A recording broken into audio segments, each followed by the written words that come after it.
Bom dia, senhores professores. Eu estou aqui hoje para apresentar o projeto integrador da Faculdade Integrada Campos Sales. Gostaria de agradecer e enaltecer os professores, o de Direito Penal e Processual Penal, Everton Cursino da Silva Garcia, o de Direito Previdenciário, Paulo César Neves, de Direito Processual Civil, Thomas Kefas. O nosso trabalho que eu vou apresentar hoje é sobre a fraude previdenciária e suas repercussões multidisciplinares, né? Esse caso foi pego na Quinta Vara Federal Criminal de São Paulo. A juíza que respondeu por que defendeu, né, foi a Maria Isabel do Prado, a juíza Maria Isabel do Prado. Vou falar um pouco sobre o que aconteceu, os fatos, né? Para obter as vantagens indevidas, a ré apresentou registros de vínculos empregatícios e documentos de identidade falsos, introduzindo e mantendo o INSS ao erro. De acordo com o Ministério Público, a mulher usufruiu indevidamente de 2 aposentadorias, por invalidez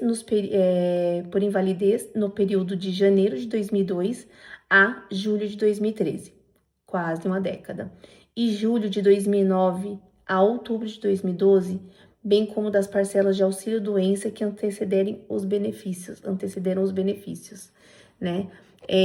A ré, quando ela foi indiciada, ela alegou que na época dos fatos se envolveu com uma pessoa que introduziu os documentos forjados, disse que tinha ciência da situação, porém ela era coagida pelo seu ex-companheiro, vivia em situação de violência e vulnerabilidade, recebia apenas uma parte, não o valor todo que ela pegava, uma parte ficava com ele. A juíza federal destacou que, quando os autos elementos probatórios, ou mesmo indício da suposta situação de vulnerabilidade. A versão fantasiosa apresentada pela ré não foi comprovada por nenhum meio jurídico, nenhum nome de ex-companheiro foi apresentado e não houve comprovação sobre a situação de violência e vulnerabilidade. Então, o judiciário afirma, com provas sobre a sua responsabilidade criminal, que isso sim foi comprovado à sociedade pelas provas, afirma a juíza Maria Isabel do Prado. A ré utilizou a identidade falsa com o objetivo de lubridiar o INSS e, consequentemente, obter vantagem ilícita em prejuízo de autarquia previdenciária, conclui a magistrada. A Quinta Vara Criminal de São Paulo condenou a mulher a 4 anos e 4 meses e 40 dias de reclusão, além do pagamento de multa pelo crime de estelionatário em razão de fraude na obtenção de suas aposentadorias por invalidez e de parcelas de auxílio-doença. A sentença é da juíza Maria Isabel do Prado. Cabe também, não só penalmente, né, mas civilmente, o ressarcimento do erário.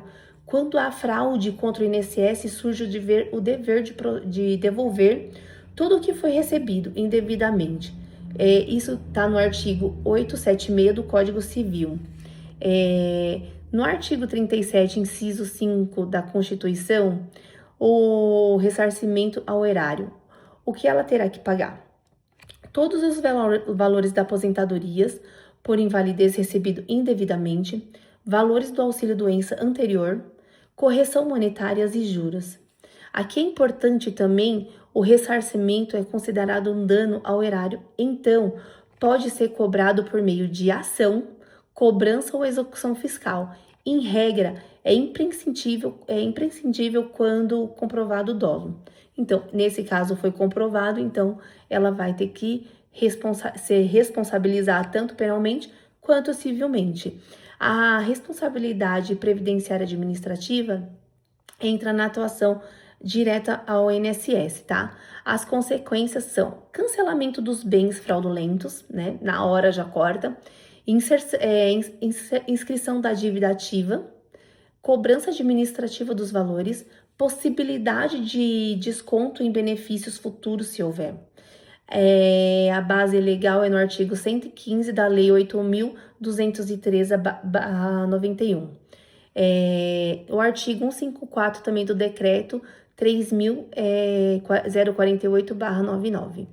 Pode haver também consequências civis, dependendo do caso. Ação de improbabilidade administrativa, se houver participação de um servidor público. Caso tenha um servidor público ajudado essa réu no caso, ele pode também entrar no enquadramento da Lei 8.429/92, da Lei de Improbabilidade Administrativa.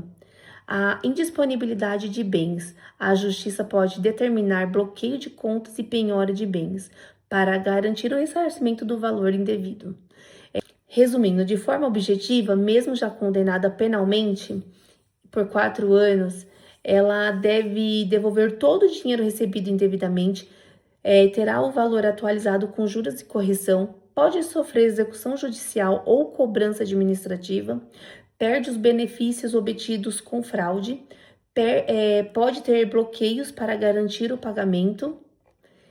E é importante também salientar, né, que o estelionatário previdenciário, no artigo 171, inciso 3 do Código Penal, o entendimento dos tribunais é bem firme. Quem frauda o benefício previdenciário tem obrigação integral de se ressarcir o erário, independente da pena criminal. O crime que ocorre quando alguém obtém vantagem ilícita em prejuízo da Previdência Social, a pena é de reclusão de 1 a 5 anos, mais multa, artigo 171 do inciso 3 do Código Penal. Obrigada. Olá, eu sou a Fernanda. Eu vou falar sobre a fixação da pena e a dosimetria.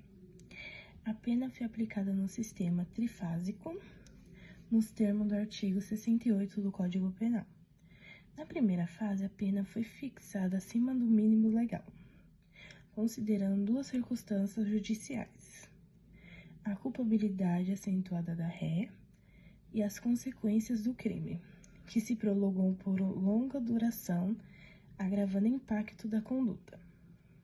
Na segunda fase, foram analisadas as circunstâncias legais, com a consideração das atenuantes e agravantes pertinentes ao caso concreto. Na terceira fase, aplicou-se a majorante prevista no inciso 3 do artigo 171 do Código Penal, com aumento de 1/3 sobre a pena intermediária, em razão de a vítima ser de entidade autárquica da Previdência Social. Incidência pela súmula 24 do STJ. Bom, o caso analisado segue o entendimento que já é usado pelos tribunais superiores no Brasil, principalmente o Superior Tribunal Federal e o STJ. O STF entendeu que o estelionato previdenciário cometido pelo próprio beneficiário é um crime permanente. Isso significa que o crime continua acontecendo enquanto a pessoa continua recebendo o benefício de forma indevida. Então, cada pagamento recebido mantém o crime em andamento, por isso a prescrição só começa a contar depois que os recebimentos acabam. O STJ decidiu que quando a fraude é contra o INSS, a pena deve ser aumentada porque é crime praticado contra a entidade pública. E esse aumento está previsto no artigo 171 do Código Penal. Essa decisão fala sobre a devolução dos valores recebidos indevidamente se a pessoa recebeu o benefício por erro do INSS e estava de boa fé. Normalmente não precisa devolver, mas quando existe fraude ou má fé, a devolução é obrigatória. Explicou o STF que não basta existir uma irregularidade para configurar crime, é necessário provar que houve intenção de enganar o INSS, ou seja, dolo e fraude. Sem essa prova, não existe estelionato previdenciário. Essa jurisprudência mostra que a Justiça entende que a fraude beneficiária como algo sério, porque prejudica os cofres públicos e afeta todo o sistema da Previdência Social. Peço desculpa a todos da bancada, porque eu estou mal, o professor PC presenciou hoje. Eu peço perdão a todos. Um abraço, Thomas, PC, Everton. E é isso, pessoal.